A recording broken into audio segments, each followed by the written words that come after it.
አንዳንዴ እኮ ዝም ማለት እኮ በጣም ጥሩ ያስከብራል። በነገር ሬሳ የሚፈራው ዝም ስለሚል ነው ይባላል፣ ስለማይናገር ደግሞ ሲሆን በልጅነት የተነገራቸውን ቃል ይዘው ትልቅ ደረጃ ይደርሳሉ። ስሜታዊ በሆነ ሰዓት መናገር የለብንም።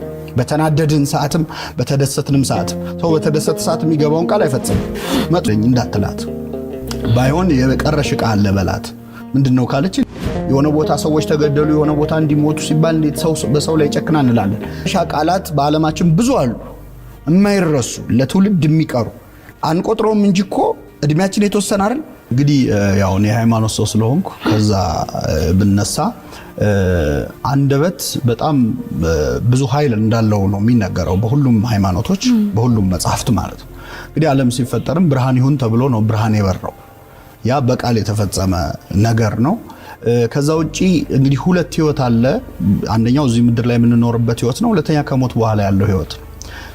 ስለ ሁለቱ ዓለማት መጽሐፍ ቅዱስ ሲናገር የመጀመሪያው ሞትና ህይወት በምላስ እጅ ነው የሚል ቃል አለ። ማለት ሰው በዚህ ምድር ላይ የሚኖረው ህይወት ጥሩም መጥፎም ሊሆን የሚችለው በምላሱ ነው፣ በሚናገረው ነገር ነው፣ በጥሩ ንግግሩ ወይ በመጥፎ ንግግሩ ማለት ነው። በአንጻሩ ደግሞ ከሞት በኋላ ያለውን ሲገልጽ ከቃልህ የተነሳ ትጸድቃለህ፣ ከቃልህ የተነሳ ትኮነናለህ ይላል። ስለዚህ ቃል ይህንን ያህል እጅግ በጣም ወሳኝ የህይወት ክፍል ነው። በሃይማኖት አካባቢም ደግሞ ጸሎት በቃል ነው የሚደረገው፣ ቡራኬ በቃል ነው የሚደረገው። ሰው ንስሐ ቢገባ በቃሉ ነው። ቢጠመቅ ውሃው ላይ ጸሎት ይደረግበታል። ያ ቃል ነው። ውሃው ቃሉና መንፈሱ ነው የሚሰሩት። ስለዚህ ቃል ይህንን ያህል በሁሉም የህይወታችን መንገድ ውስጥ ነው እና ሰዎች ወደ ጋብቻ የሚገቡት ወደ ሌላ ስራም ቢገባ ኢንተርቪው ተደርጎ ነው አይደል? ስለዚህ ያም ቃል ነው፣ በመነጋገር ነው። ጥሩ የተናገረ ሰው ነው የሚቀጠረው፣ ጥሩ ያልተናገረ አይቀጠርም። በየትኛውም ዘርፍ ብናየው በጋብቻም ጥሩ ተናግሮ ሴቷን ማሳመን የቻለ ሰው ነው ወደ ጋብቻ መግባት የሚችለው።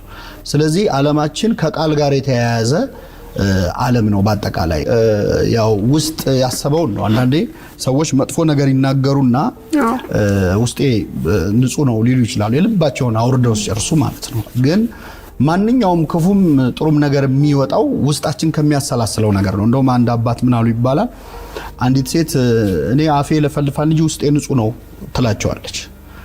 ስትላቸው እሱማ እባብም መርዙን ከተፋኮ ውስጡ ንጹህ ነው ብለው ተናግረው እና አንዳንዴ የምንናገረው ቃል በጣም ከባድ ኃይል እንዳለው አንረዳ።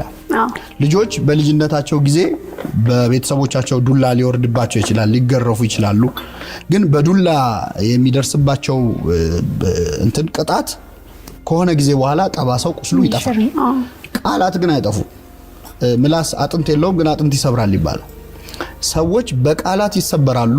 የማይረሱት ንግግር ሊሆን ይችላልና ህይወታቸውን ሙሉ ያንን ያሰላሰሉና መጥፎ ንግግር፣ የጥላቻ ንግግር፣ ሰዎች ጥሩ ስሜት እንዳይሰማቸው የሚያደርጉ ንግግሮች ኃይላቸው በህይወት ዘመን ሁሉ የሚቀጥል ነውና ያቆሰልነውን የደበደብነውን ሰው ልናከመው እንችላለን። አይምሮ ላይ የተሆነውን ሰው አሁን እንግዲህ ዘመናችን የሶሻል ሚዲያ ነው። እንደ የሆነ ቴክስት ማጥፋት ይቻላል ሰውየው ሳያነበው። የተናገርሽውን ቃል ግን ሰውየው ሳያመው ማጥፋት አትችልም። አይምሮ ውስጥ ይቀራል። እድሜውን ሙሉ ያንን ያሰላሰለ አንቺን ባየ ቁጥር ባስታወሰ ቁጥር ይሄ ስሜት እንዲሰማው የሚያደርግ ነው። መልካም ንግግር በጣም በቀላሉ ወጪ ሳናወጣ ልንሰጠው የምንችለው ለሰው ልንሰጠው የምንችለው ስጦታ ነው። ልክ ቅድም እንዳልኩት ዓለምን ሲፈጥር እግዚአብሔር ብርሃን ይሁን አለ፣ በዓለም ላይ ብርሃን ሆነ ይላል እና እኛ ያው በእግዚአብሔር ምሳሌ የተፈጠር ነው። ዓለምን ብርሃን ማድረግ ባንችል የሆነ ሰው ግን ቀን ብሩህ ማድረግ እንችላለን በጥሩ ሰላምታ በጥሩ ንግግርና በመጥፎ ንግግር ደግሞ ቀኑን ማበላሸት እንችላለን። የሚገርመው የምንናገረው ሌላው ቀርቶ አሁን እኔ ለራሴ የምናገረው ቃል እኔ ላይ ኢፌክት አለ። ለምሳሌ ዛሬ በጣም የሚያስጠላ ቀን ነው ብዬ ከጀመርኩ ቀኑ ያስጠላኛል። ለምን? አይምሮአችን የተሰራው የሚሰማውን እያመነ እንዲቀጥል ነው፣ አክት እንዲያደርግ ነው። ስለዚህ ዛሬ ቀኑ መጥፎ ነው ወይም ይሄን ነገር አልችለውም ካልን በራሳችን ላይ ነው። በጎ ንግግር ግን ከስጦታ በላይ ነው። በጣም የሰውን መልካም ንግግር ተናግረን ከምንሰጣቸው ከሌሎች ስጦታዎች የበለጠ የማይረሱት አይምሮአቸው ላይ የሚቀር ጥሩ ስሜት እንዲሰማቸው የሚያደርግ ነው። እንግዲህ በእኛ ሀገር ባህል እውነት ለመናገር ማመስገን ላይ በጎ ቃላት መናገር ላይ አሁን ምናልባት የተሻሻለ ሊሆን ይችላል አላቅም፣ ግን እጥረት አለብን፣ የማመስገን እጥረት አለብን። ሰዎች ለማመስገን ሲሆን ፊትሽ እንዳይሆንብኝ እንጂ ማመስገን ውዳሴ ከንቱ እንደውም ይባላል አይደል? እና ማመስገን እንዳይሆንብኝ እንጂ ይላሉ። ስድብ ግን ሲሆን ፊትሽ እንዳይሆንብኝ አይሉ ሙልጭ አድርገው ነው የሚሳደቡት። እና እንደውም አንድ ጊዜ የስነ ጽሁፍ መምህር ሆኖ ደበበ ሰይፉ የሚባለው ደራሲ ተማሪዎቹን አንድ የክፍል ስራ ይሰጣቸዋል። ምን ያደርጋል? አንዲት በጣም ቀጭን ልጅ ያቆምና ክፍል ውስጥ እቺ ልጅ እስቲ አመስግኗት ይላል፣ በቅጥነቷ ማለት ነው። እና በቃ እንደው በቻሉት ሸንቃጣ ምናምን ብለው 1 2 3 ቃል ተናገሩ። አሁን ደግሞ ስደቧት አላቸው። ሲላቸው እንደ ዝናብ ነው ያወረዱባት ማለት ነው። በጣም ብዙ ስድብ ስለ ቅጥነቷ። ወፍራም ሴት ደግሞ አቁሞ አመስግኗት፣ መጀመሪያ አመስግኗት አለ። ጥቂት ቃላት ድንቡሽቡሽ ምናምን አሉ። ከዛ ወደ ምስጋናው ሲመጣ፣ ወደ ስድቡ ሲመጣ ግን በጣም ስብር የሚያደርግ ነው። ምንድነው ይሄንን ማንሳት የፈለገው? የምስጋና ቃል ሲሆን ቮካብለሪ ራሱ ያጥረናል። ቃሉ ስለሌለ አይደለም ስለማንጠቀምበት ነው። ስለዚህ ምስጋና በጣም ኃይል እንኳን በጥሩ ቀርቶ እንደው በቤተክርስቲያን ወድሶ በዘይኮነ ድልወቱ ሚል ቃል አለ። ባይገባው ማመስግነው። ምክንያቱም ምስጋና ለሰው ኃይል ይጨምርለታል። እና ምን ሰራበት መስሪያ ቤት አብረውን የሚሰሩትን ሰዎች ቤተሰቦቻችንን የምንናገረው ጥቂት ቃል ይሰራቸዋል። ለህፃናት ለምን ደግሞ ሲሆን በልጅነት የተነገራቸውን ቃል ይዘው ትልቅ ደረጃ ይደርሳሉ። እና መጽሐፍ ቅዱስ ይገርምሻል መሳደብን ከመግደል ያነጻጽረዋል ክርስቶስ። ወንድሙን ደንቆሮ የሚል ነፍሰ ገዳይ ነው አይደል? ለማጋነን ምናምን አይደለም። አንድ ልጅ ህፃን ሆኖ አንተ ደደብ ተማሪ ነህ ተብሎ ካደገ በጣም ይቸገራል ወደ ጥሩ ውጤት ለመምጣት። ያ ቃል ይገለዋል ነው። ስለዚህ ሰዎችን በንግግር ብቻ ከፍ ማረግም ዝቅ ማረግም መስበርም እንችላለንና መልካም ንግግር ግን ሰዎችን ይሰራቸዋል። በትዳርም ላይ በማንኛውም በቤተሰብም ላይ በማህበራዊ ህይወታችንም ላይ ሰዎችን በጥሩ ቃል ብንናገር ከምንሰጠው ከሌላ ስጦታ በላይ ያ ኃይል አለው በእነሱ ላይ። ተፈጥሮ አፈጣጠራችን ራሱ የራሱ ትምህርት አለ። ከአንገት በላይ ያለውን አካላችን ስናይ 2 አይን አለን፣ 2 ጆሮ አለን፣ 1 ምላስ ነው ያለን። በቁጥር እንኳን ብናየው 2 ቢሆን ምላስ ምን እንደሚፈጠር እንግዲህ እንዲሁም አልተቻለም። በአንዱ ብዙ ችግር እያየን ነው። 2 ምላስ ቢኖረው ሰው ምን እንደሚያደርግ አስቢው። በፈለግነው ሰዓት ነው የምንናገረው። ደግሞ 2 ራሱ በደንብ ሴኩር የሆነው አካል ነው ምላስ። ከንፈር አለ፣ ከዛ ጥርስ አለ። እንደው ትንሽ ቢዘገይ እኮ ተብሎ እኮ እስኪወጣ ድረስ ማለት ነው። ግን እኛ ከአይንና ከጆሮ በላይ ሰው ከመስማት ይልቅ ለመናገር ይፈጥራል። እና ሰው ለመናገር የዘገየ ይሁን ይባላል። የዘገየ ማለት ለማሰብ ጊዜ እንዲኖረው የምትናገረው ቃል በተለይ ኢሞሽናል በሆነ ሰዓት አንደበት መግራት የሚቻለው ምንድነው? ስሜታዊ በሆነ ሰዓት መናገር የለብን። በተናደድን ሰዓትም በተደሰትንም ሰዓት ሰው በተደሰተ ሰዓት የሚገባውን ቃል አይፈጽም። በወቅቱ በጣም ደስ ብሎት ብዙ ነገር ይልና በአንጻሩ በተናደደ ሰዓት የሚናገረው ነገር ቆይቶ ሲሰማው ወይም ሲያስታውሰው የሚጸጸትበት ሊሆን ይችላል። ዘግይቶ መናገር በጣም ወርቃማው ህግ ነው ለንግግር አንደበትን ለመግራት። ከዛ ውጪ ከተፈጥሮ መማር፣ ለመስማት መፍጠን፣ ለማየት መፍጠን፣ ለመናገር ግን ቀስ ብሎ በጥሩ ቃል መጀመር አንዱ አንደበትን የመግሪያ መንገድ ነው። በመሰረቱ አስተያየትም ስንሰጥ ኮንስትራክቲቭ ክሪቲሲዝም ይባላል፣ ወይም ይሄ ገንቢ አስተያየት ማለት ነው። እና አንዳንዴ ሰው የሚናገረው ነገር ጥሩም ሆኖ የሚናገርበት መንገድ ግን ሰውን ሊያስከፋ ይችላል። አንዳንዴ እኔ እኮ ለሷ ብዬ ነው ለሱ ብዬ ነው እኮ የተናገርኩት ይልና ሰው ግን የሚናገርበት መንገድ ኢንቴንሽኑ ጥሩ ሆኖ የሚናገርበት መንገድ ግን መጥፎ ሊሆን ይችላል።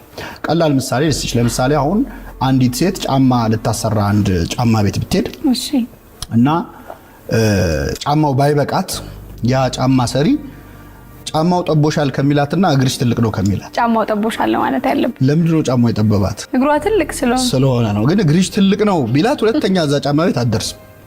ጫማው ጠቦሻል ካለ ግን ጠቦኛል ብላ ትመለሳለች። ግን ሐሳቡ አንድ ነው። ያው እግሯ ትልቅ ስለሆነ ነው ጫማው የጠበበው ነው። ስለዚህ ሐሳቡ ጥሩ ቢሆንም የምንናገርበት መንገድ ሰዎች ጥሩ እንዲሰሙን አንዳንዴ ከበጎ መጀመር ሊሆን ይችላል። አስተያየትም እኛ ብዙ ጊዜ ሰው ሲያመሰግን እና ጥሩ ቃል ሲናገር አናመሰግንም በባህላችን። አሁን አመስጋኝ ሰዎች እንትና አሽቃባጭ እንደሆኑ እንደው ልወደድ ባይ እንደሆኑ ነው የሚታዩት። አመስጋኝ ከሆኑ ተሳዳቢ ከሆኑ ደግሞ ሐቀኞች ናቸው። እሱ ፊት ለፊቱ ነው የሚናገረው ብሎ ስድብን ሰው በጣም ያሞግሳል። መሳደብ የሐቀኝነት፣ ማመስገን ደግሞ የልወደድ ባይነት ምናምን አይደለም። እውነት እንግዲህ በሁለቱም ነው፣ በመጥፎም በጥሩም እውነቶች አሉ አይደለ? ስለዚህ አንድ ሰው ለስድብ የሚጠቀምበትን ሐቀኝነት ለምስጋና መጠቀም መቻል አለበት። እና አንዳንዴ አስተያየትም ሲሰጥ ከተናጋሪዎቹ አለስልሶ የሰውየውን ስሜት ጠብቆ ከዛ በኋላ ትችት ቢደረግ ነው ሳንዱች የሚል ቲዮሪ አላቸው አንዳንዶች። መጀመሪያ በምስጋና ጀምሮ ከዛ ትችቱን መሃል ላይ አድርጎ መጨረሻውን ደግሞ ልክ እንደ ዳቦና እንቁላል እንደሚበላው ማለት ነው። ግን እንቁላሉ መብዛት የለበት ማለት ስድቡ ወቀሳው ማለት ነው። ግን ትችትም ቢሆን በበጎ መልኩ ነው የሚሰማው። ሰው ደግሞ ሲሰማ ትንሽ ወደ ሰፊ መሆን መቻል አለበት። ሪአክሽኑም በጣም ቁጣ የተሞላበት። አንዳንዴ ሰዎች መጥፎ ንግግር ሲናገሩን እኛ በምንመልሰው ጥሩ ምላሽ ያንን መጥፎ ነገር ማጥፋት ይቻላል። መጽሐፈ ምሳሌ የሚባል መጽሐፍ ይላል መልካም መልስ ቁጣን ታበርዳለች። እና አንዳንዴ በቁጣ ለሚናገረን ሰው በለሰለሰ መንገድ ስንናገረው እያየ ነው ሲቀየር እናዋለን እዛው። ለምሳሌ በቤተሰብ ሊሆን ይችላል፣ በትዳር። ቅዱስ ዮሐንስ አፈወርቅ የሚባል አባት ሚላል መሰለሽ ለምሳሌ ሚስት ተናዳ ድንገት ተነስታ የቤት ዕቃ ሰብስባ ልወጣልህ ነው ካለች ውጪልኝ ገላገለኝ እንዳትላት፣ ባይሆን የቀረሽ ዕቃ አለ በላት። ምንድነው ካለች እኔስ በሆነ ያንቺ ዕቃ አይደለ ወይ እኔንም ጠቅለሽ ይዘሽኝ ውጪ በላት። እርግጠኛ ነኝ ተመልሳ ቁጭ ነው ተመልሳ። እና መልካም ንግግሮች አንዳንዴ የሰዎችን ስሜት የተናገሩትን ራሱ እንዲያጤኑ ተናግረው እስኪጨርሱ ዝም በማለት እንኳን ማቀዝቀዝ ይቻላልና የሚሰማው ሰው ወደ ሰፊ ሆኖ ስድብም ቢሆን ወዲያው ሪአክት ባለማድረግ ሰውየው ተናዶ ይሆናል በማለት ማቀዝቀዝ ይቻላል። እንግዲህ ሁሉም ሰው የራሱ አቋም አለው። ሁሉም ሰው አንድ አይነት ሐሳብ ሊያስብ አይችልም። ግን ያንን ልዩነት የሚገልጽበት መንገድ አሁን ምንድነው? አንድ ጊዜ የጀርመን ቴሌቪዥን ላይ ሉላ አስራተ ካሳ ካልተሳሳትኩ ቃለ መጠይቅ ሲሰጡ በጣም የገረመኝ ነገር ሰማሁ። ምንድነው የሚሉት? አፍሪካ ውስጥ ወይ ደጋፊ ነው ወይ ተቃዋሚ ነው እንጂ ኦፖነንት የሚለው ቃል አቻ የለውም ይላሉ። ማለት ወይ ጠላት ነው ወይ ወዳጅ ነው እንጂ በሐሳብ የሚለይ ለሚለው ሩም የለውም አሉ። እንግዲህ ቮካብላሪው ሊኖር ይችላል የሆነ ሀገር ተፈልጎ፣ ግን ጽንሰ ሐሳቡ የለም። እኛ ስንደግፍም እስከ መጨረሻው ነው፣ ስንቃወምም እስከ መጨረሻው ነው። እና በዛ ምክንያት ልዩነቶቻችንን ማስተናገድ አንችልም። አንድ ሰው አይ ይሄም እኮ እንዲህ ማለት ነው ይሄም እንዲህ ሊሆን ይችላል ብሎ ሚዛናዊ ከሆነ በቃ ልወደድ ባይ እንደሆነ ነው የሚቆጠረው። ወይ መጥላት አለበት ወይ ማመስገና። እና ሐሳቦቻችንን በጣም በሰለጠነ መንገድ መናገር ይቻላል ሌላውን ሳናስከፋ። አሁን ደግሞ የከፋው ምንድነው? በፊት ስድብ እና ክፉ ንግግር በግል ነው የምንናገር የነበረው። ድሮም እኮ ስድብ ነበር፣ እሱማ በደንብ ነው የምንሰዳደብ የነበረው። ግን አሁን ለየት ያለው ቴክኖሎጂ መጣ። ስለዚህ እኔ አንድ ለምሳሌ በሶሻል ሚዲያ ቢሆን እኔ አንድ ሰው ስሳደብ እሱን ብቻ አይደለም ማስከፋው፣ ያንን ስድብ አይቶ ስለሱ መጥፎ የሚያስብም ሰው አለ፣ ወይ ደግሞ እሱ እንዴት እንዲባላል ብሎም የሚከፋው ሰው አለ።